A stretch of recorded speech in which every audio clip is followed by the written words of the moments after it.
Bonjour, merci d'être venus aussi nombreux à cette heure-ci. La troupe héroïque de 9 heures du matin. Je vais juste commencer en disant à quel point c'est impressionnant de prendre la parole sur un tel écrivain. Ceux qui ont assisté aux rencontres d'hier l'ont sans doute compris. Donc on est un petit peu émus, Guillaume et moi. Et lui, il est sans doute un peu plus que moi, je vais vous expliquer pourquoi. Je vais nous présenter. Je m'appelle Emmanuelle Lambert, je suis écrivaine et commissaire d'exposition. J'ai fait une exposition il y a 2 ans consacrée à Jean Giono et écrit un livre sur lui qui s'appelait Giono Furioso, Giono et Bernanos ayant quelques petites accointances. Et il m'arrive parfois de faire d'autres choses comme l'édition des romans et poèmes de Jean Genet dans la Pléiade. Cette noble collection que beaucoup d'entre vous connaissent. Lorsque mon ami Arnaud Bertina et mon ami Hugues Bachelot ont parlé de ces rencontres, Lydie Salver, Georges Bernanos, j'ai été prise d'une grande émotion parce que, sans même réfléchir, j'ai dit « Ah, il se trouve que La Joie est un de mes livres préférés ». Je n'avais pas tout à fait compris ce qui m'attendait. Donc ils m'ont proposé d'être là. Mais c'était compté sans l'esprit farceur de Hugues Bachelot. Car j'ai découvert que Hugues m'avait appareillé pour intervenir sur notre ami Bernanos avec Guillaume Louet, ici présent, qui est éditeur à la bibliothèque de la Pléiade chez Gallimard et qui se trouve être mon compagnon. Alors d'un seul coup, la tournure a pris un visage très différent. Et je me suis dit qu'il fallait quand même que je vous fasse profiter de ce dont je profitais moi quotidiennement. Et qu'il serait, pas tout Hugues, calmons-nous, mais qu'il serait quand même très intéressant pour vous d'entrer réellement dans le mécanisme de fabrication des livres, et plus particulièrement de ces livres-là, de cette collection-là, donc de la bibliothèque de la Pléiade, qui non seulement a l'avantage de réunir dans un seul volume un certain nombre d'œuvres, donc d'avoir tout sous la main et dans la poche, mais en plus d'avoir ce qu'on appelle un appareil critique, c'est-à-dire des textes de présentation et de contextualisation des œuvres, très abondants et très précieux. Et on sait mal, en fait, comment ces choses-là se fabriquent, et on sait mal ce qu'elles disent d'une œuvre et du parcours d'un écrivain. Et c'est là-dessus que j'aimerais que notre rencontre soit placée. Alors je vais poser des questions bien informées à Guillaume, tout en parcourant un peu mon sillon quand même, parce qu'il se trouve que je pense que La Joie est un des romans où la littérature tient une place parmi les plus importantes, parce que justement elle est implicite et qu'elle est discrète. Avant de commencer, je vais juste placer notre conversation évidemment sous l'exerce de Bernanos lui-même, avec cette citation d'une lettre de 1919, puisque nous allons parler métier, la voici. « Le métier littéraire ne me tente pas, il m'est imposé, c'est le seul moyen qui m'est donné de m'exprimer, c'est-à-dire de vivre. » Alors, Guillaume Louet, Guillaume donc, tu travailles à la Pléiade, on va expliquer un peu ce que ça suppose. Tu as travaillé à la Pléiade Bernanos avec Hugues Pradier, qui est le directeur éditorial de la collection. Tu n'as pas travaillé qu'à Bernanos, puisque tu as aussi pléiadisé, si on peut dire, de jeunes écrivains prometteurs comme Charles Péguy, Huysmans, Victor Ségalen, Michel Tournier. Et là, tu viens de terminer en fait une Pléiade qui va sortir dans quelques semaines, consacrée à Georges Feydeau. Donc c'est vaste la Pléiade, hein. On passe de Bernanos à Feydeau. Mais disons qu'ici, tu vas parler à double titre, puisque et là on va rentrer un peu dans la tuyauterie et dans le métier littéraire, c'est-à-dire qu'être éditeur à la Pléiade, ça peut vouloir dire 2 choses.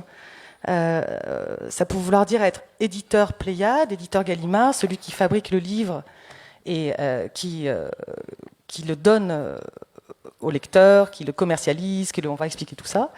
Et ça peut vouloir dire autre chose, qui est d'être l'éditeur scientifique. Alors l'éditeur scientifique, c'est ce que j'ai fait moi sur Genet, c'est celui qui a une position compliquée, c'est pas lui l'auteur, mais c'est lui qui a d'une certaine manière la charge de l'auteur, c'est-à-dire c'est à lui de présenter le texte, de faire en sorte de rendre les honneurs à l'œuvre qu'on édite. Donc je vais te laisser expliquer peut-être cette double manière, et peut-être dans un premier temps, j'aimerais que tu parles en tant qu'éditeur Pléiade, en tant qu'éditeur Gallimard, et que tu nous expliques en quoi le cas Bernanos peut se différencier des autres. Quelles sont les questions spécifiques qui ont été posées par l'édition des œuvres romanesques complètes de Bernanos dans la Pléiade? Alors, tout d'abord, c'était une nouvelle édition, c'est-à-dire qu'il y avait d'abord eu une édition des œuvres romanesques complètes au tout début des années 60, faite par Michel Estève, et donc l'édition qui est apparue en 2 volumes en 2015 est une nouvelle édition. Donc il s'agit de présenter sur nouveaux frais les grands romans de Bernanos, c'est-à-dire l'œuvre complète, avec des nouvelles notes, et pour certains cas, pour certains textes, de nouveaux établissements de textes. Et c'est là la part la plus intéressante de cette édition Pléiade qui, je crois, offre des choses complètement nouvelles, c'est-à-dire pour 3 textes, et plus particulièrement pour 2, en fait, très importants, c'est-à-dire Dialogue des Carmélites, qui est un texte posthume, vous en avez entendu parler hier, je crois, et Un mauvais rêve. Juste une question technique, qu'est-ce que tu appelles établissement de texte? Établissement de texte, ça peut vouloir dire plusieurs choses. Ça peut, dans le cas d'un roman paru du vivant de Bernanos, la question est assez simple. Il s'agit de prendre l'édition parue sous le contrôle de Bernanos. Voilà, donc ça, il faut veiller à la correction de ces choses-là. Là, le travail d'établissement de texte, je dirais qu'il est très simple.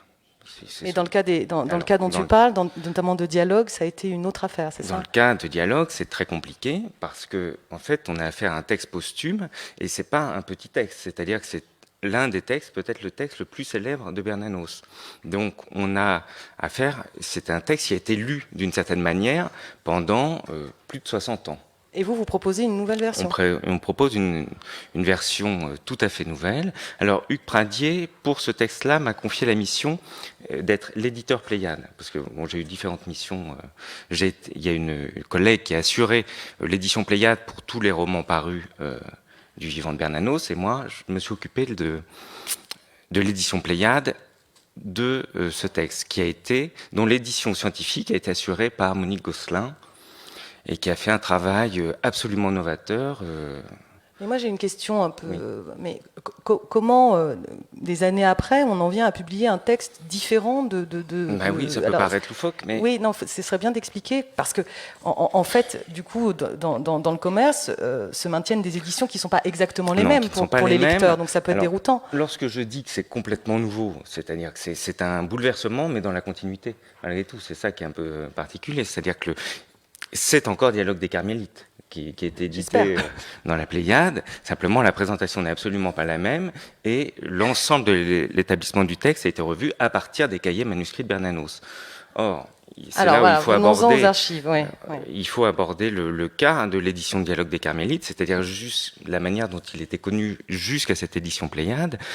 Cette édition avait été faite par un des amis de Bernanos, qui s'appelle Albert Béguin, qui est une personne d'une qualité immense, qui est un spécialiste, qui est né au début du XXe siècle, en 1901, spécialiste du romantisme allemand, qui est un très grand traducteur, qui a traduit Hoffmann, Jean-Paul Richter, qui a dirigé la revue Esprit après la mort d'Emmanuel Mounier, qui était directeur de collection au Seuil. C'était vraiment une personnalité de tout premier plan et aussi quelqu'un d'une honnêteté intellectuelle parfaite. Bon, c'était un ami assez proche de Bernanos, mais voilà ce qui s'est passé, c'est que à la mort de Bernanos, Dialogue des Carmélites était donc achevé, si l'on veut, mais il n'avait pas pu être publié du vivant de Bernanos. Il faut revenir à l'origine de ce qu'est Dialogue des Carmélites. En fait, ce sont des dialogues pour un film. Il ne faut jamais oublier ça. C'est-à-dire que c'est un autre ami de Bernanos, le père Bruckberger, qui a établi un scénario à partir d'une nouvelle d'une écrivaine allemande qui s'appelle Gertrude von Lefort, dont le titre est La dernière et l'échafaud. Et le père Bruckberger fait un scénario relativement détaillé, qui n'est pas immensément original par rapport à la nouvelle. C'est une sorte de résumé, où il sélectionne les moments importants de la nouvelle. C'est une nouvelle assez longue, tout de même. Et il envoie ce scénario à Bernanos, dont il voudrait qu'il fasse les dialogues. Donc Bernanos sait qu'il fait des dialogues pour le cinéma. C'est-à-dire qu'il ne fait pas des dialogues pour le théâtre, il fait des dialogues pour le cinéma. Au début, il est assez réticent d'ailleurs. Il hésite, il dit, il trouve évidemment, c'est lui qui avait fait découvrir à Bruckberger 10 ans auparavant le texte de Gertrude von Lefort. Donc évidemment, il sait que c'est un grand texte, que le sujet est magnifique, mais bon, il n'est pas très emballé. Bon, Bruckberger arrive à le convaincre. Bernanos s'y met, il fait une première version, enfin un début, d'ailleurs, qu'il envoie à Bruckberger, qui lui-même l'envoie au producteur du cinéma, et qui envoie un télégramme à Bruckberger en disant « Stop, ces dialogues sont absolument anti-cinématographiques, ça ne va pas du tout ». Bruckberger ne le dit pas à Bernanos, il pense qu'il arrivera à en faire quelque chose, et donc Bernanos continue à écrire ces dialogues pour le cinéma. Bon, Bernanos meurt, très peu de temps après, et alors Bruckberger, qui était un ami encore plus proche de Bernanos que ne l'était Albert Béguin, dont j'ai parlé, tout ça est un peu confus parce que peut-être il y a différents. Et c'était un religieux, non? Oui, il était c'est un dominicain. C'est un dominicain qui a un passé. C'est une personnalité assez extraordinaire. Je crois pas qu'il existe de biographie sur Bruckberger, qui a été un grand résistant, qui a été arrêté par la Gestapo, aumônier d'abord des FFI, puis aumônier des collaborationnistes. À la Libération, qui était en difficulté avec sa hiérarchie, qui est une sorte je sais pas, de fou littéraire, religieux, enfin, je sais pas comment le. Enfin, toujours est-il que Bernanos avait beaucoup d'affection pour lui, une sorte d'affection paternelle, enfin un rapport un peu paternel à lui. Donc, Bernanos meurt. Ce dominicain a le scénario sur les bras avec les dialogues de Bernanos. Voilà, lui, il entend le faire publier ces choses, malgré tout. Il a une idée de publication. Il veut les faire publier par qui? Et bien, par Gallimard, dont il est très proche, qu'il a connu par Bernanos. Et il a de bons rapports avec les éditions Gallimard. Il dirige une revue. Bon. Mais Albert Béguin, lui, fait publier de son côté aux éditions du Seuil les dialogues, et il les présente d'une certaine façon. Il dispose d'une copie de la secrétaire de Bernanos, il a les cahiers, il a différentes choses, différents matériaux, et il les présente comme une pièce de théâtre. Donc en fait, tu as les deux amis de Bernanos, Béguin et Bruckberger. À la mort de Bernanos, chacun a un texte dans les mains. Oui.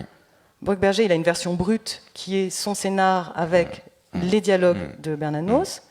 Et Béguin, il a eu la même chose, mais il le remanie, c'est-à-dire c'est assez remanié. C'est là où jusqu'ici, je vais faire plus court peut-être parce que là on s'égare dans des détails techniques. Ce qu'a fait Albert Béguin, j'insiste sur son honnêteté, etc., c'est qu'il a les cahiers de Bernanos, ceux dont on dispose, pour le début, c'est extrêmement net, c'est-à-dire qu'il a fait des mises au net qui sont très claires, qui sont tout à fait lisibles, et vers la fin, la maladie gagne et l'écriture est de plus en plus difficile à lire. Monique Gosselin a tout repris, moi-même j'ai tout vérifié à la BNF de mon côté, puis avec elle, pour m'assurer, parce que lorsqu'on fait sauter une tradition éditoriale comme ça, il faut savoir ce qu'on fait, c'est-à-dire que ça peut être très dangereux. Ce que vous avez fait sauter, c'est la tradition éditoriale Béguin. De Béguin, c'est ça. Dans les deux textes. On a compris ce qu'avait fait Albert Béguin, c'est-à-dire qu'il a injecté des éléments de scénario de Bruckberger qui n'étaient pas dans le manuscrit.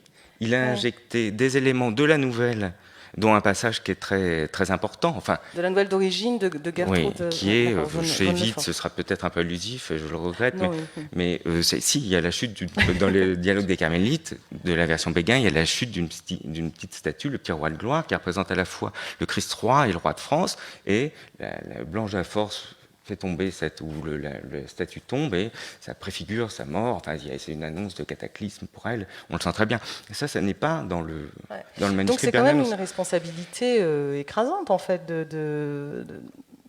pour une édition comme ça qui va rester quelque temps quand même. Ce que fait l'édition, c'est-à-dire que c'est pas une entreprise de barbarie malgré tout. C'est-à-dire que c'est pas un facsimilé. On ne publie pas les facsimilés des cahiers de Bernanos. On a désossé les choses, c'est-à-dire que il y a tout ce qui est de la main de Bernanos qui apparaît d'une manière typographique très nette.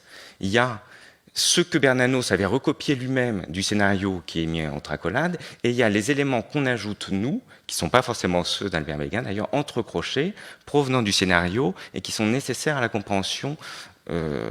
Voilà. Et donc là où il y a une forme, on peut dire d'éthique, parce que on ne peut pas faire ce qu'on veut avec la mémoire d'un auteur et avec des textes. Donc c'est que tout ce dont tu parles là est visible dans l'édition. C'est visible dans l'édition. Donc ça permet aux gens qui sont... je reviens sur mon histoire de métier littéraire, parce que là... Pardon si parfois c'est un peu technique, n'hésitez pas d'ailleurs à nous interrompre pour poser des questions, mais on rentre dans ce qu'on pourrait appeler vulgairement la tuyauterie, c'est-à-dire comment on fait quand on écrit, quand on édite, quels choix on fait, La Pléiade, c'est une collection qui se pose tout le temps ce genre de questions, notamment quand elle traite des posthumes, mais pas uniquement. Moi j'ai eu ce problème-là avec les romans de Genet, puisqu'il y avait des éditions différentes de ces romans de son vivant. Donc, il y avait les premières éditions clandestines qui étaient parues principalement pendant la Seconde Guerre mondiale et juste dans l'après-guerre. Et puis, il y avait l'édition des œuvres complètes chez Gallimard qui avait été expurgée par Genet lui-même. Donc, on avait, pour chaque livre, on avait 2 textes différents, tous les 2 validés par l'auteur. Du coup, cette responsabilité dont je parlais, elle est forte et il faut la prendre très au sérieux quand on fait ce genre de travail, parce que on livre au lecteur quelque chose comment dire, qui va rester. La Pléiade a une place particulière dans l'édition française. Elle a quelque chose qui est pas loin d'être le panthéon des écrivains. Donc il faut expliquer très nettement tout ce qu'on a fait. Et à partir de là, les gens qui sont amoureux de l'œuvre et qui sont curieux des textes ont une mine pour accéder à comment l'écrivain a travaillé. Alors je vais en revenir pour faire une transition avec la deuxième casquette, c'est-à-dire qui est celle d'éditeur scientifique, qui n'est pas ce que tu dis là, où vous êtes allé vérifier toutes les sources en plus des éditeurs scientifiques, où vous avez choisi un certain nombre de partis pris éditoriaux et puis veillé à ce que ça soit compréhensible et compris de tous, qui est celle vraiment de celui qui va mener l'enquête, l'éditeur scientifique. Alors j'en viens à La Joie, qui est un roman très étonnant, qui a eu le prix Femina à sa sortie, qui n'a pas eu le succès escompté, d'après ce que j'ai lu, parce qu'il faut dire que le premier roman, Sous le soleil de Satan, avait eu tellement de succès que c'était un peu compliqué de continuer, d'aller de manière ascendante, quoi. Et dans La Joie, il y a un personnage pas très plaisant, qui est le père de l'héroïne, Monsieur de Clergerie, qui est un aspirant académicien. Et puis il y a un autre personnage secondaire, qui est un Russe extrêmement inquiétant, qui s'appelle Fiodor. Et évidemment, Fiodor, c'est le nom de Dostoïevski. Donc il y a des choses comme ça. Et il y a une phrase incidente dans ce livre que j'aime beaucoup et que je me demandais si on ne pouvait pas la rapprocher de ce dont on est en train de parler. À un moment, on trouve cette phrase-là. Alors que le faible ou l'imposteur est toujours plus compliqué que le problème qu'il veut résoudre. Et, croyant encercler l'adversaire, rôde interminablement autour de sa propre personne, la volonté héroïque se jette au cœur du péril et l'utilise, comme on retourne l'artillerie conquise pour frapper dans le dos une troupe vaincue. Et moi, quand j'ai fait l'édition de Genet, je tremblais un peu et je voulais savoir si toi tu tremblais aussi, c'est-à-dire entre d'un côté le faible et de l'autre le faible qui tournicote autour des problèmes sans cesse et qui au final crée des problèmes, et puis l'héroïque qui va et qui se confronte, qui se jette au combat, parce que quand on aborde une œuvre comme ça, on est tenté de tournicoter autour de ses propres problèmes, c'est-à-dire on est tenté de prendre les choses dont tu parles là et de s'y jeter et de s'y noyer, et à la fin de ne pas réussir à faire l'édition, c'est-à-dire de faire quelque chose de beaucoup trop considérable, et puis derrière laquelle l'œuvre disparaît, derrière laquelle tous ces petits problèmes techniques prennent le pas. Alors que l'héroïsme, ce serait plutôt d'aller affronter directement l'œuvre, jusque dans ses points les plus compliqués, et c'est là que j'en viens à la deuxième partie, c'est-à-dire c'est celle de l'enquêteur qui se jette au combat. Alors ça, toi, c'est ce que tu as dû faire pour un livre en particulier, qui est, je crois, Un mauvais rêve. Oui.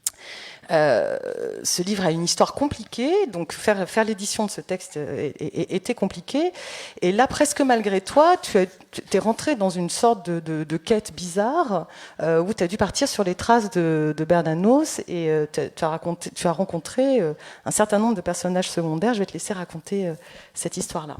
Alors, le cas d'Un mauvais rêve est plus compliqué que le cas de Dialogue des Carmélites, pour lequel on possède un manuscrit clair d'abord, puis confus à la fin, mais un manuscrit. Le cas d'Un mauvais rêve, c'est un roman inachevé de Bernanos, qui n'a donc pas paru du vivant de Bernanos, et qu'a fait paraître encore Albert Béguin en 1950. Il l'a fait, je pense qu'il a sans doute bien fait de le faire, parce qu'on a des lettres de Bernanos qui attestent du fait qu'il tenait énormément à ce projet, et on ne sait pas la raison précise pour laquelle il y a renoncé. Il y a plusieurs hypothèses. Il y a l'hypothèse d'un imbroglio éditorial, parce que Gallimard, à partir de 1938, et Les Grands Cimetières sous la Lune, tombe véritablement amoureux de l'œuvre de Bernanos, lui écrit une lettre d'amour, quasiment en disant « Vous me faites retrouver ma jeunesse, l'élan de mon métier, qui est souvent bien mesquin », enfin une très très belle lettre, et il veut publier tout Bernanos, qui est par ailleurs lié à Plomb. Donc voilà, donc il y a un pas de deux qui se fait, et Gallimard veut publier Un mauvais rêve, il est au courant de ça. Seulement Bernanos aussi est passé à toute autre chose dans ces années-là, c'est-à-dire qu'il en a pratiquement fini en 1938 avec son œuvre romanesque. Il lui reste quelques bricoles à faire sur Monsieur Wynne, mais il est passé complètement à son œuvre d'essayiste et de ses écrits de combat. Donc la raison précise pour laquelle il a renoncé à ce livre, eh bien, on ne la sait pas. Je ne sais pas si on le saura un jour. Peut-être qu'il y a des gens qui ont Il y a d'autres peut-être des archives qui vont émerger, parce que quand on se lance dans ce genre d'entreprise, effectivement, le meilleur ami, c'est les archives et les correspondances, particulièrement les correspondances, puisque c'est des époques où on se téléphone quasiment pas et où on s'écrit tout le temps. Donc on a des traces quasiment quotidiennes de ce que les gens pensaient, projetaient, souhaitaient. Et quand on se penche dans les archives d'écrivains, bon, la plupart du temps, les correspondances avec les éditeurs parlent essentiellement quand même d'argent. Oui. Elles sont pleines de récriminations, les écrivains sont jamais assez payés, l'œuvre ils sont jamais assez soutenus. Ça, c'est très intéressant d'ailleurs. Hein. La correspondance de Bernanos est géniale pour ça. Elle est tempétueuse. Comme les autres. Hein. Oui, ouais. Mais on a une idée aussi de l'œuvre en train de se faire, parce qu'ils écrivent non seulement à leurs éditeurs, mais à leurs amis, ce qu'ils sont en train de faire, ce sur quoi ils peinent, pourquoi ils ont des problèmes. Donc ce sont des sources formidables dont il faut se méfier. Parce que souvent, quand on a quelque chose, on est ravi, mais ce n'est pas parce que c'est tout ce qui reste que c'est tout ce qu'il y a. Et parfois, il peut y avoir des archives qui émergent plus tard et qui viennent contredire. Donc c'est pour ça que je parle d'enquête, c'est-à-dire il faut y aller avec beaucoup de prudence. Là, toi, tu ne pouvais pas interroger les témoins de l'époque parce qu'en 1938, là, il n'y avait plus personne. Mais enfin, on reviendra peut-être dans la dernière partie sur la question des archives, mais elle est extrêmement intéressante et elle pose des questions pour aujourd'hui, parce qu'aujourd'hui, les écrivains et les éditeurs ne travaillent plus exactement de la même manière. Et donc, pour ceux qui commenteront dans 50 ans, dans 80 ans, les œuvres d'aujourd'hui, je ne sais pas quel sera leur matériau de départ. Enfin, j'arrête cette parenthèse sur les archives. Donc, Un mauvais rêve, on sait que Bernanos l'arrête, on ne sait pas pourquoi il l'arrête. On ne sait pas pourquoi. Et vous décidez de le publier. Alors, donc, dans ce volume. Il faut le publier parce que dans la mesure où il est connu depuis 1950, date de publication par Albert Béguin, c'est impensable de dire, écoutez, pas de posthume, c'est inachevé. Non, il faut en donner un état. Et alors c'est très compliqué parce que on suit dans la correspondance des circulations de manuscrits. Donc il faut enquêter pour essayer de les retrouver, mais le temps nous est compté. Donc on ne peut pas perdre non plus des mois et des années à chercher un manuscrit qui a déjà fait l'objet de tas de recherches, des décennies de recherches, et qu'on ne trouve pas. Oui, parce qu'en fait, ce livre, c'était une énigme pendant longtemps. Depuis sa première publication, on savait qu'il y avait un manuscrit, on ne savait pas où il était. Alors il y a des parties de manuscrits qui existaient. Ce qu'a fait Albert Béguin, en fait, c'est qu'il a proposé une édition faite à partir de différents manuscrits. C'est-à-dire qu'un mauvais rêve naît du refus par Plomb d'une version d'un crime. C'est-à-dire que Plomb accepte la première partie d'un crime, le roman policier à la Simenon que veut faire Bernanos pour gagner de l'argent, plus d'argent. Mais la deuxième et la troisième partie sont jugées incohérentes, les éditeurs disent qu'on ne comprend rien.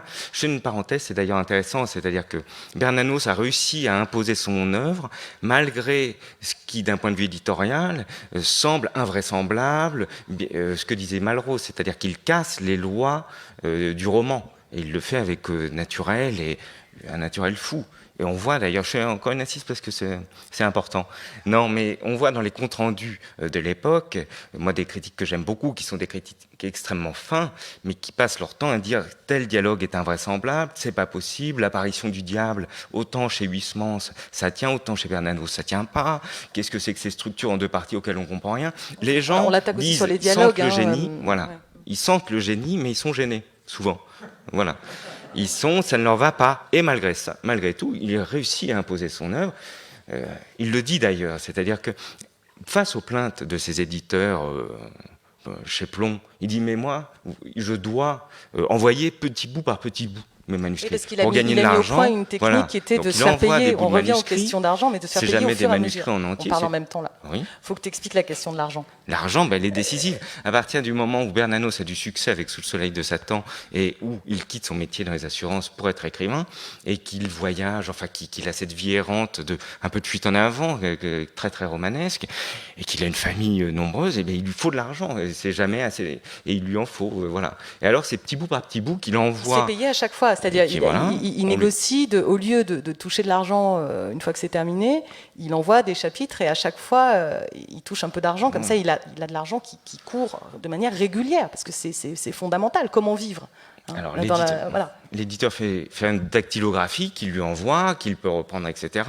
Et il lui dit, vous vous plaignez, mais c'est normal, il faut avoir une vue d'ensemble pour comprendre ce que je suis en train de faire. Comment vous voulez comprendre petit bout par petit? C'est génial, bon, voilà.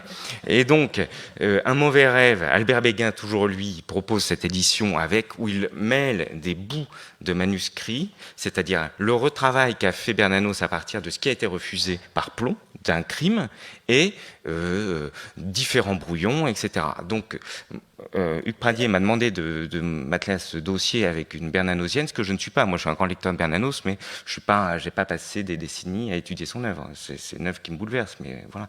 Alors, il faut qu'on accélère un tout petit peu. Donc, tu t'attelles à ce truc-là, et d'un seul coup, je suis un coup peu de théâtre. C'est passionnant, mais Ouais. il y a aussi un côté ingrat, c'est-à-dire que si on ne fait pas de découverte, et qu'il faut repasser simplement derrière Béguin pour dire, comme l'avait relevé la critique à l'époque, un critique qui s'appelle Robert Canters, très très fin, avait dit, mais il y a une contradiction dans l'argumentation d'Albert Béguin, il mettait le manuscrit là. Oui, tout le monde meurt d'ennui. Oui. Donc, c'est le travail qu'on est en train de faire. Mais moi, je continuais à pister le manuscrit, donc aux archives Gallimard, où il était passé, parce que Gaston Gallimard a, à un moment donné, le manuscrit d'un mauvais rêve. On ne sait pas exactement ce qu'il a. C'est confus, mais il a quelque chose. Bruckberger l'a en main. Donc moi, j'ai fouillé dans les archives Gallimard. On n'a rien trouvé. Je suis allé à Toulouse, au couvent des Dominicains, où j'étais reçu par le frère Augustin Lafay, qui est formidable, qui m'a ouvert les archives qu'il a de Bruckberger, enfin qui sont conservées là-bas, mais qui ne sont pas toutes les archives de Bruckberger. J'ai retrouvé des tas de lettres qu'on ne connaissait pas, d'ailleurs de Bernanos, des choses assez intéressantes. Pas de manuscrit non plus d'un mauvais rêve. Et donc en fait, ce manuscrit n'était ni chez les amis de Bernanos, ni chez ses éditeurs, ni dans sa famille. Voilà. Il n'était nulle part. Voilà. Mais coup de théâtre, et je finis par retrouver Alors, c'est pas exactement, c'est là où c'est des chinoiseries, mais c'est pas exactement le manuscrit d'un mauvais rêve. C'est puisque, à mon avis, il n'existe pas. Attends, ça tu vas expliquer après. Mais qu'est-ce que tu as trouvé? Non, parce que ce que j'ai retrouvé, c'est un état d'un texte, mais non, ça peut paraître un peu mesquin. Un état d'un texte meilleur que celui qu'a édité Albert Béguin. Ça c'est très mesquin. Oui, mais si, parce que Béguin a des brouillons qui sont très difficiles à déchiffrer. Alors, je trouve chez un marchand. Voilà. Parce que quand on cherche les archives, pardon, je fais juste une incise parce que ça a été très important pour moi, pour Genet aussi. C'est-à-dire que les manuscrits, comme vous le savez, font l'objet d'un marché. Ils se vendent, ils s'achètent, on fait des plus-values. Il y a des gens pour qui c'est même devenu un placement, les manuscrits d'écrivains. Ça, c'est curieux, mais c'est comme ça. Et donc moi, j'ai travaillé sur l'écrivain qui avait compris ça tout de suite, qui était Genet. C'est bien que Genet, lui, il les vendait de son vivant. Hop, le truc était rédigé, paf, il le vendait aux collectionneurs. Il en faisait même plusieurs exemplaires. Pour en avoir plus, il a fait recopier un de ses manuscrits par son amant, et donc intégralement, et il a fait mettre sur la page « Je certifie ce manuscrit authentique ». Donc lui, il avait tout compris. Donc lui, il se faisait de l'argent comme ça. Il y en avait d'autres, et mon avis, Bernanos, lui, devait être très loin de ces choses-là. Mais toujours est-il que quand on mène des enquêtes comme ça sur l'histoire d'une œuvre, on va... Les trois pôles principaux, c'est la famille. Alors, on est plus ou moins bien reçu selon les familles, mais là, je crois que ça s'est excellemment passé. Oui, très bien, avec Gilles Bernanos qui a fait la chronologie, qui a fait un travail formidable. Pour Bernanos, il y avait beaucoup de chance de ce point de vue. Il y a les archives des éditeurs. Là, tu avais de la chance aussi, parce que Gallimard a aussi cette spécificité, c'est que c'est un éditeur qui a son propre service d'archives. C'est pas courant. Donc ils ont gardé la mémoire de leur maison, il y a des gens qui s'occupent de ça, dont c'est le travail, et donc quand on fait des choses sur les auteurs Gallimard, on peut aller consulter les archives chez eux, donc ça c'était bien aussi. Et puis, mais il n'y avait rien, ni chez l'un ni chez l'autre. Il y a d'autres choses. Oui, mais rien concernant ton manuscrit. Et la troisième branche, c'est les marchands, parce qu'il ne faut pas les oublier. Et donc là, c'est plus compliqué, c'est plus souterrain, parce que parfois les acheteurs de manuscrits souhaitent rester anonymes, parce que là, c'est un monde tout à fait à part. Le monde des marchands. Moi, j'ai trouvé beaucoup de choses sur Genet chez des marchands, évidemment. Et je te laisse raconter comment, donc après avoir fait les deux sources principales qui sont la famille et les éditeurs, tu te retrouves chez un marchand. Alors voilà, chez un marchand qui s'appelle Thierry Baudin, qui est né en fait dans le même village que mon père, par ailleurs. Mais Oui, bon, faut pas ça. si ça ne vous intéresse pas. Mais bon, qu'un des grands marchands dans l'Indre. Oui, c'est pas loin, le Berry, c'est Non, bien. c'est pas. Ouais. Non. Et donc, voilà. Et qu'un des grands marchands d'autographes à Paris. Et alors, ce que j'ai retrouvé, alors je ne sais pas si j'ai été assez clair avant, mais ce que j'ai retrouvé, c'est en fait la version mise au net du manuscrit d'un crime refusé par Plomb, c'est-à-dire la deuxième et troisième partie d'un crime, celle à partir de laquelle Bernanos a retravaillé. C'est le point de départ d'un mauvais rêve, en voilà. fait. Hein. Et c'est-à-dire, en gros, voilà. il propose un manuscrit à un éditeur. L'éditeur dit, je prends le grand 1, mais pas le grand 2. Le grand 2 ne me convient pas. Et avec le grand 2, il dit, c'est pas grave, moi je vais faire un autre livre. Les écrivains, ça insiste, évidemment. Si vous leur dites, c'est pas bien, ils n'écoutent pas. Continue. C'est ce qu'il a fait. Voilà. Et donc, ça nous permet de publier ce qu'on a appelé archive d'un crime, c'est-à-dire la version qu'aurait voulu voir paraître Bernanos d'un crime, mais ça nous permet aussi d'avoir une version meilleure de la seconde partie d'un mauvais rêve, sachant que Albert Béguin a... Meilleur dans quel sens ? Mais c'est très clair, ça.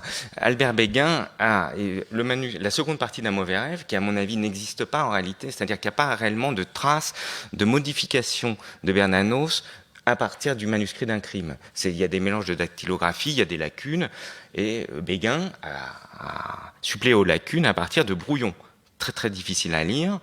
Il a fait des chiffrages formidables, mais ce n'était que des brouillons. Et bon, alors que là, vous partez d'une chose achevée, au moins à l'état de manuscrit. Voilà, à partir d'une mise au net parfaitement claire. Voilà. Ce qu'on appelle mise au net, c'est... il recopie d'une manière calligraphiée très lisible ces brouillons. C'est que dans les archives d'écrivains, on trouve toujours à peu près, en tout cas jusqu'aux années, je dirais 70, quand les gens travaillaient vraiment tous sur papier, avec des cahiers, avec à peu près toujours les mêmes choses, les grandes étapes, le brouillon, puis des versions intermédiaires, où c'est encore très raturé, mais enfin, c'est la structure, on va dire, la construction du livre est là, et puis à la fin, il y a ce qu'on appelle la mise au net, où en fait, les écrivains recopient de manière très lisible, tout simplement pour qu'on puisse taper leur texte. Hein. Puisqu'il n'y a évidemment pas d'ordinateur, donc il faut qu'on puisse être compris par les dactylos, qui recopient ça. Donc la mise au net, c'est vraiment l'état le plus propre et le plus net du manuscrit, et donc ce qu'on suppose être la version la plus achevée. C'est ça. Sachant qu'il y a quand même une version maléfique après, qui est le cauchemar de tous les éditeurs, qui est ce qu'on appelle les corrections sur épreuve. C'est-à-dire une fois que le texte est imprimé, et que l'écrivain fait des dernières corrections, les derniers remords avant d'arriver à la guillotine, juste avant que ça soit imprimé, paf, on corrige encore des trucs. Et ça, souvent, ça disparaît. Et c'est dommage, parce que c'est intéressant, les remords de dernière minute. Donc là, toi, tu mets la main, par hasard, chez ton marchand, qui est du même village que ton père, sur le fameux manuscrit qui est, disons, la version la plus achevée qu'on ait à ce jour d'un mauvais rêve. Voilà, et ça vous permet de faire l'édition. Donc ça, c'est la dimension d'enquête. Qui est assez intéressante. Et puis au fur et à mesure de mes enquêtes, j'ai retrouvé tout un tas de documents, de lettres autour de Bernanos et de Bernanos parfois, tout ça a été assez intéressant. Oui, alors voilà, ça on va peut-être... Je sais pas encore. 49. Il y a plein de documents. Alors voilà, je vais introduire tes documents si tu veux bien. Non, il y en a qu'un auquel je tiens et qui n'est pas très connu. J'arrive. C'est-à-dire que quand on fait ce genre de travail et en fait, on s'affronte à une œuvre. Et je disais au début, il y a des œuvres plus intimidantes que d'autres, et celle-là, Dieu sait si elle est intimidante. Donc ça, c'est ce qui fait le privilège aussi de faire ces métiers-là. Parce qu'on se plonge ligne à ligne et mot à mot, pour certains dans le génie, en tout cas pour celui qui m'a occupé moi, je le crois, et celui qui l'a occupé lui aussi, Genet et Bernanos. Il faut se jeter dans le péril, comme je le disais. Mais au fond, et ça je pense que à force de se plonger dans les archives, dans les témoignages, à force de partir, de courir derrière le fantôme, hein, parce qu'on écrit avec un fantôme derrière l'épaule quand on écrit sur l'œuvre de quelqu'un qui a disparu. Eh bien, on a à la fois l'œuvre qui est là, qui en impose et qui vous oblige, et puis on a l'écrivain, en fait. Et il se passe une chose assez curieuse, c'est-à-dire que la personne émerge. Hein. La personne, dans sa quotidienneté, dans son rapport à son métier, c'est ce qu'on disait au début, dans son rapport à ce métier, ça veut dire le rapport avec tous ces personnages secondaires de l'histoire littéraire auxquels on ne pense pas nécessairement, mais que nous, on a à charge. Toi, tu as parlé beaucoup d'Albert Béguin, tu vois, il a pris une place absolument considérable pendant ce travail. Les éditeurs, bien évidemment. Là, je vais contredire Genet, à qui un de ses éditeurs reprochait son ingratitude, parce qu'il était ingrat. Et Genet a répondu, mais qui se souvient aujourd'hui du nom de l'éditeur de Jean Racine ? Et je peux répondre à Genet, nous, en fait. C'est-à-dire que c'est les gens qui font ces travaux-là. Et donc, petit à petit, à travers les archives, en fait, on aurait presque envie de doubler, de tripler la masse de ces volumes-là, mais on ne peut pas, parce qu'il faut que ça puisse être acheté. Si on double, si on triple, ce sera beaucoup trop onéreux. Avec ce qu'on trouve en plus, et qui, d'un seul coup, fait qu'on développe une familiarité avec ces gens-là. Alors toi, en dehors de ce travail très précis sur les manuscrits, etc., quelles sont les archives que tu as trouvées et qui t'ont transporté en disant j'aurais bien aimé avoir plus de place? De correspondance, etc., très intéressante, citée, reproduite, qu'on a pu reproduire en partie. Mais il y a un document que j'ai retrouvé, alors ça, dans les archives de Bruckberger chez Gallimard, et qui est assez précieux, mais il faut être prudent au sujet de ce document. C'est-à-dire que souvent, on sait quels étaient les grands goûts de Bernanos en littérature, on connaît son amour de Balzac, de Dostoïevski, etc. Mais sur la bibliothèque de Bernanos, évidemment, à cause de ses déplacements, c'est quand même plus flou. On sait qu'il aime les romans policiers, il parle de sa bibliothèque, des couvertures de romans policiers à un moment. On sait ça, mais moi, c'est quelque chose qui m'a toujours beaucoup intrigué. J'ai retrouvé une lettre de Bruckberger à Gaston Gallimard. Oui, je crois que c'est Gaston Gallimard ou quelqu'un de chez Gallimard, où il passe une commande au nom de Bernanos dans le fonds Gallimard. C'est-à-dire ce que... Alors, évidemment... Parce que Bernanos, c'est où à ce moment-là? Mais il est au Brésil. Il vient d'arriver au Brésil. Il est au Brésil et il veut des livres. Il veut des livres. Alors, évidemment, ça ne peut pas traduire exactement les goûts de Bernanos. C'est relatif, aux publications de Gallimard. Mais ce qu'on voit, c'est par exemple, il y a les œuvres de Chesterton, de Supervielle. Bruckberger indique à côté de Dostoïevski, il écrit ça, il dit « Bernanos aime beaucoup Dostoïevski, mais il n'a plus cette œuvre. Il a dû se défaire de sa bibliothèque. Je sais qu'il serait très content si on pouvait lui envoyer ses œuvres complètes. Ça lui serait très utile. » Bon, il y a des choses comme ça. André Suarez, qui est un autre génie, peut-être quand même un peu inférieur à Bernanos, mais une personnalité aussi éruptive, comme ça. Et il y a des Pléiades. Alors évidemment, le catalogue de la Pléiade n'était pas extrêmement fourni à cette époque, mais il y a quand même des choses. C'est évidemment des génies. Cervantes, Rabelais, Rousseau, Baudelaire, Edgar Poe, Pascal, Plutarque, Verlaine, Shakespeare. Voilà, il y a des tas de choses comme ça, et beaucoup de sciences humaines, évidemment, et ça c'est intéressant, que ce soit Keynes, Bertrand Jouvenel, beaucoup de choses publiées chez Gallimard. Alors, je ne sais pas si ces livres sont arrivés à Bernanos, ça, je ne sais pas, peut-être que quelqu'un un peu plus spécialisé que moi le sait. En tout cas, c'est une liste qui m'a beaucoup intéressé, voilà. Et dans les correspondances, je ne sais pas, tu m'avais montré des choses. Voilà, on finit. C'est fini. Non, voilà. mais si, dans les correspondances, qu'est-ce qu'il y a Si, il y a une lettre qu'on ne connaissait pas. Il y a ce que j'ai publié, les correspondances avec les Gallimard et Jean Paulhan. Et ça, c'était assez intéressant. C'est tous les rapports de Bernanos avec les éditions Gallimard. Ça, c'est très intéressant parce que Gallimard, à partir de son coup de foudre en 1938, veut tout rééditer, mais finalement, il n'aura été, à part 2 textes mineurs qu'il édite à la fin des années 30, que le rééditeur, au fond, de Bernanos. C'est-à-dire qu'il n'a pas pu éditer Un mauvais rêve, il n'a pas pu éditer Dialogue des Carmélites. Il édite le recueil Le chemin de la croix des âmes, quand même, à la toute fin de la vie de Bernanos. Mais finalement, il n'aura pas pu être l'éditeur qu'il voulait de Bernanos. Mais ce qui est intéressant, ça nous entraîne, c'est un autre sujet, mais c'est-à-dire qu'on peut s'interroger sur la place de Bernanos dans le monde littéraire, c'est-à-dire qu'il surgit, c'est son surgissement absolument génial, c'est-à-dire qu'il n'appartient à aucune famille. Il est publié au Roseau d'Or, qui est une collection qui entend être la renaissance littéraire catholique littéraire, je ne sais plus dans quel sens ils mettent les termes, qui est dirigé par Jacques Maritain, Stanislas Fumet, Henri Massis, mais il a de bons rapports avec eux, mais moi je sens qu'il n'est pas exactement de cette famille-là. Il y a le côté catholique, certes, mais c'est pas exactement sa famille. Oui, c'est l'irruption d'une solitude, en fait. Il est complètement seul, ouais. et c'est ça, moi, qui me plaît tant. Ouais. Et ce qui est sûr, en tout cas, c'est qu'il n'est pas Gallimard. C'est-à-dire que Gide, lui, dit ça, mais contraire. Et parce qu'à l'époque, Gallimard, c'est la NRF, et la NRF est sous influence gidienne totale. Gide, le grand homme. Voilà. Il y en a d'autres, mais c'est Gide, ça a été Jacques Rivière. Bon. Et pour Bernanos, tout ça, ce sont des pistes froides, intellectuelles, et il ne veut pas en entendre parler, c'est ce qu'il dit. Donc il donne deux textes, quand même, à la NRF. Faut que tu fasses attention quand tu parles de ton employeur, quand même. Hein, je veux dire. Ce sont ces citations, ça, il y a des guillemets, voilà. Bon, il donne 2 textes quand même à la NRF, mais Paulan lui-même n'aime pas trop ces choses-là, sauf le début des Enfants humiliés, qui est absolument génial, c'est vrai, qui est publié, voilà. Puis le manuscrit est perdu, bon ça c'est encore une autre histoire, puis publié après voilà. On va laisser la place quand même à des questions. Je vais juste conclure en redonnant la parole à qui de droit, c'est-à-dire à l'écrivain lui-même, parce que donc là, pour le coup, ce que je vais dire n'est pas très scientifique. C'est-à-dire, je trouve que quand on fait ça, justement, on accompagne l'écrivain dans sa solitude. C'est-à-dire qu'on doit à la fois le resituer dans son époque, dans son contexte historique, dans l'histoire des formes, l'histoire de l'édition, ses rapports avec les autres écrivains, etc. Mais on restitue aussi ce métier d'écrire dont on a parlé, ce qui fait la part irréductible de son œuvre.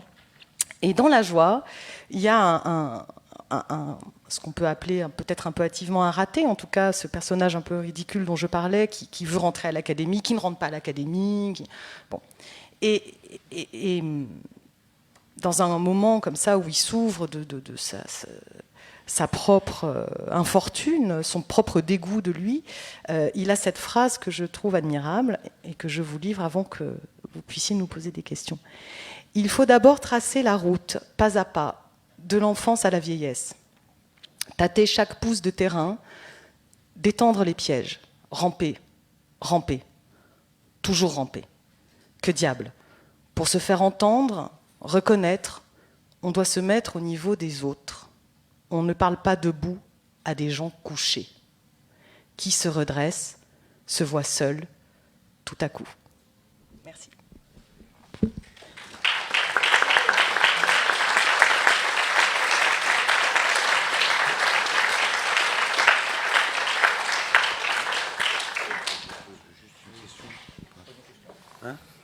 Oui. Bonjour, Jean-Pascal Attude, petit-neveu de Bernanos, pardon. Je voudrais savoir, quand vous retrouvez des passages comme ça dans les archives, des morceaux, alors que ce soit dans la famille ou dans les archives de Plomb, par exemple dans le cas d'un crime, j'ai lu le travail qui a été fait sur un crime et sur les différentes versions. Est-ce que ce qu'on retrouve, est-ce que c'est des morceaux que Bernanos a retirés lui-même, ou est-ce que ce sont des morceaux que l'éditeur a conseillé à Bernanos de ne pas publier parce que c'était trop long, ou parce que c'était... comment ça s'est accordé entre le choix de Bernanos et le choix de l'éditeur? Alors, pour un crime, c'est très clair, c'est-à-dire que c'est contre ce que veut Bernanos. Enfin, Bernanos cède, c'est-à-dire qu'il va pas... On voit, il cède assez rapidement, il a besoin d'argent, c'est-à-dire qu'il est furieux, on le devine, il pense qu'il a affaire à des Philistins qui comprennent rien, mais il cède, voilà. Et donc il obtempère et il écrit une deuxième version d'un crime, et ensuite roman qu'il renie, qu'il dit idiot. Bon, ça, il faut faire attention malgré tout avec les différentes déclarations sur tout ça, et à prendre avec des pincettes. Non, mais ça vaut pour tous les écrivains. Il y a des moments de grand désespoir où ils renient une partie de leur œuvre, et puis en fait après. Bon, voilà. Mais ce qu'on voit, c'est que d'une manière générale, il écoute ses éditeurs malgré tout. Alors ça, c'est difficile après d'interpréter. Dans quelle mesure il faisait confiance à l'intelligence de ses éditeurs? Moi, j'en sais rien. Je suis pas sûr qu'il avait forcément très grande estime. C'est des gens qu'il aimait bien. Je crois Maurice Bourdelle, Pierre Belperron, mais je suis pas sûr que. Je pense que lui, il était sûr de lui. Voilà. C'est-à-dire qu'il savait où il allait. Il n'y a pas de traces d'échanges. Si, il y a des échanges. Si, c'est très fourni. La correspondance éditoriale est très fournie. Oui. C'est-à-dire qu'il y a. Là, j'avais photocopié des extraits. Sur un crime, par exemple. Sur un crime, qu'est-ce qu'il dit? Il dit des choses. Bon.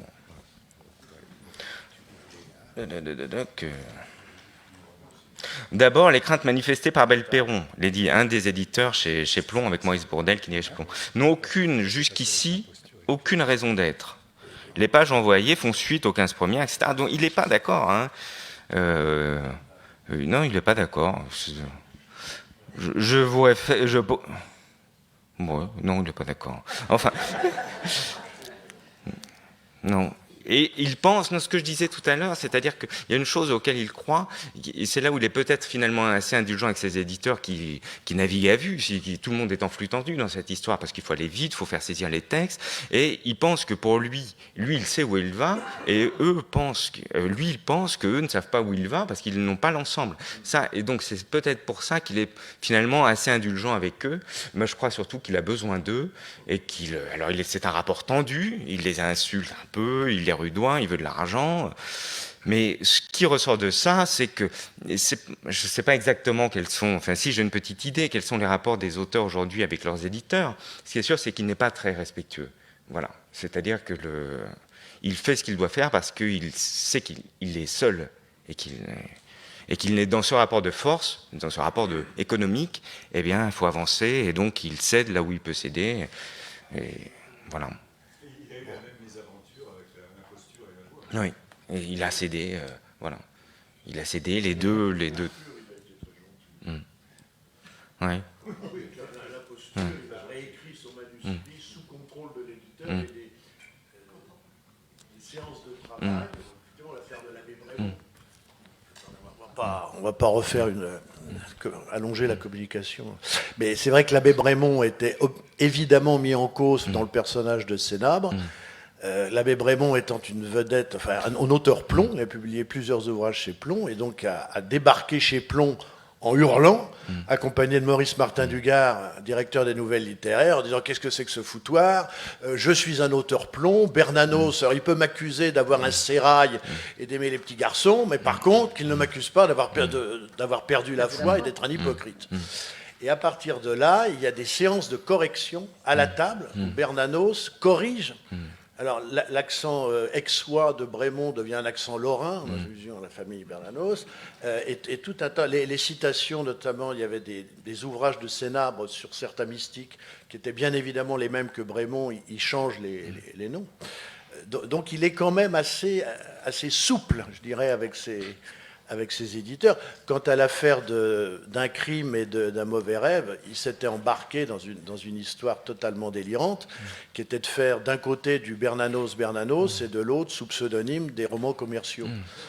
Alors on n'imagine pas Bernanos faisant de la soupe comme ça, et puis à côté faisant des romans, ceux qu'on connaît. Donc la crise qui s'est mis en place était, à mon avis, inévitable. C'était au départ bon, mais après... Merci. Là, en tout cas, on sait une chose, c'est qu'à Chaminadour, on invitera maintenant les compagnons et les compagnes, parce que c'est vraiment très fort.